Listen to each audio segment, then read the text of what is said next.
In another tragic incident, an Air India plane carrying 242 passengers has crashed after takeoff in Gujarat's Ahmedabad airport.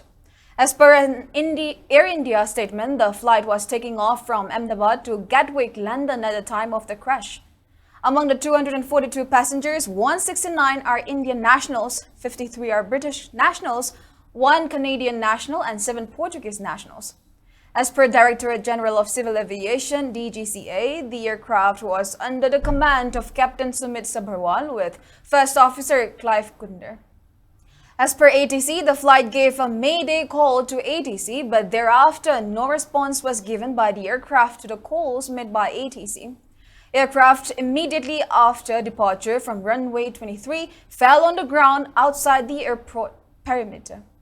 Heavy black smoke was seen coming from the accident site, and former Gujarat Chief Minister Vijay Rupani is also suspected to be on board the Air India plane to London. The Air India Boeing 787 Dreamliner aircraft departed from Ahmedabad at 1:38 p.m. this afternoon and crashed shortly after it took off. Rescue and relief operations are underway at the site of the Air India plane crash. And so far, the total number of casualties could not be confirmed. However, several casualties are feared in the crash.